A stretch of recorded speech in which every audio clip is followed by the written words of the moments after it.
Hello, hi friend कशा आहात तुम्ही? आय होप सगळे ठीकच असताल. तर माझ्या कुकिंग चॅनलमध्ये तुमच्या सर्वांचं मनापासून स्वागत करत आहे. आणि हो, माझ्या चॅनलला सबस्क्राईब केलं नसेल तर प्लीज माझ्या चॅनलला सबस्क्राईब करा. आणि हा जे व्हिडिओ आहे तो शेवटपर्यंत न स्किप करता असाच व्हिडिओ कंटिन्यू पुढे पाहत राहा. तर मी तुमच्यासाठी एक रोज नवीन काही ना काही अशी रेसिपी घेऊनच येतच आहे. तर आजही घेऊन आलेली आहे.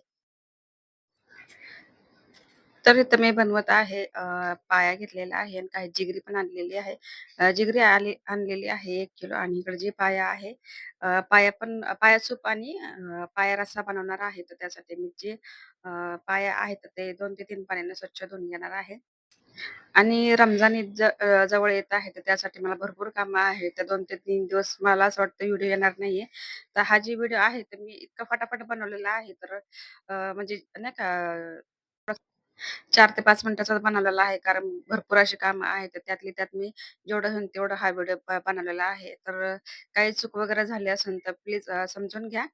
तिथं तुम्ही पाहत असाल की मी जे पाया आहे तर ते एकदम व्यवस्थित 2 ते 3 पाण्याने चांगल्यापैकी जोपर्यंत पांढरे असे निघत नाही तोपर्यंत मी स्वच्छ धुवून घेतलेले आहे.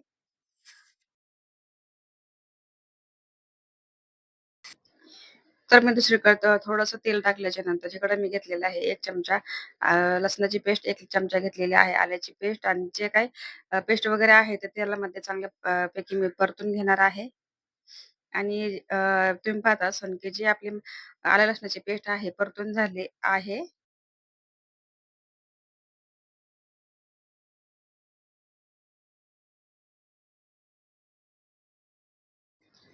तर आल्या लसणाची पेस्ट आपली चांगली परतून झालेली आहे. तर तुम्ही इकडे पाहत असाल, की जे पाया आहे आपल्या आलं लसणाची पेस्टमध्ये मी टाकून दिलेली आहे. तर तुम्ही इकडे पाहत असाल, की कशाप्रकारे एकदम स्वच्छ अशी पांढरी शुभ्र निघलेली आहे. तर जेणेकरून जेवढे चांगले धुतील तेवढे असे छान निघतात. थोडेसे मी 1 चमचाभर इथं घेतलेले आहे. 1 ते 2 चमचे घेतलेले आहे. तर मी धना पावडर 1 चमचा घेतलेला आहे. मी इथं हळद आणि थोडंसं चवीपुरतं मीठ पण ॲड करणार आहे.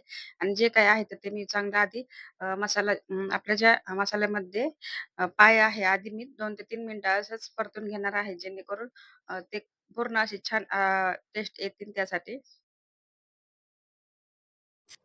चवीपुरतं मीठ टाकल्याच्या नंतर 2 मिनिटं आणखीन मी त्याला बारीक गॅसवरती परतून घेतलेलं आहे आणि थोडंसं मी पाणी थंडच टाकलेलं आहे आणि नंतर मी झाकण लावून 6 ते 8 शिट्ट्या घेतलेल्या आहेत. इकडे तुम्ही पाहता असाल की जे आपले पाय आहेत तर बनून मस्तपैकी तयार झालेले आहे आणि थोडेसे पाय मी साईडला काढून ठेवलेला आहे आणि थोडीशी भाजी आणि नंतर मला पण ती जिगरी पण बनवायची होती. तर ते जिगरीची जी व्हिडिओ आहे ते मी आधी शेअर केलेला आहे म्हणून तो जिगरीचा व्हिडिओ मी बनवलेला नाहीये. आणि बाकीचा मसाला जे आहे मी वाटून घेतल्याच्या नंतर आलं, लसूण, खोबरं, कोथिंबीर वगैरे काय आहे ते सगळं मी मिक्सरमध्ये बारीक केल्याच्या नंतर तुम्ही इकडे पाहता असाल की मी मसाला जे आहे ते परतून घेत आहे. आणि थोडंसं आलं लसणाची पेस्ट परत मी मसाल्यामध्ये ॲड केल्याच्या नंतर मी जे मसाला आहे तर आपला ते तेलामध्ये परतून घेते जोपर्यंत आपल्या मसाल्याला तेल सुटत नाही तोपर्यंत.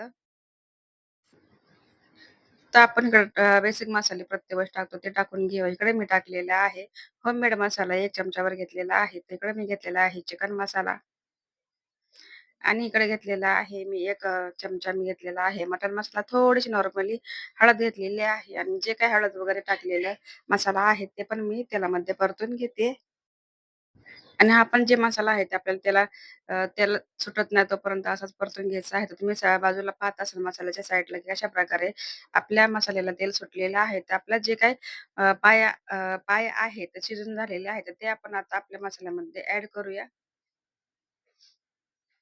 तर तुम्ही पाहत असाल की कशाप्रकारे खूप छान असे त्याला ना कसं असतं पायाला भरपूर शिट्ट्या घ्यायला लागतात. जवळ-जवळ 10 ते 12 मी काय केलं होतं 6, 7, 8 शिट्ट्या घेतल्याच्या नंतर गॅसचा जी फ्लेम आहे एकदम बारीक ठेवून त्याला 20 मिनिटं असंच कंटिन्यू चालू ठेवलेलं आहे. नंतर ते चांगल्यापैकी शिजून झालेले आहे आणि खरंच हे खूप छान असतात का जेणेकरून जे पेशंट वगैरे असतात आणि ज्यांना म्हणजे लहान मुलांना, मोठ्यांना दिलं ना सूप प्यायला तर खूप उत्तम असतं कारण हे पौष्टिक म्हणजे शरीरासाठी खूप चांगलं असतं.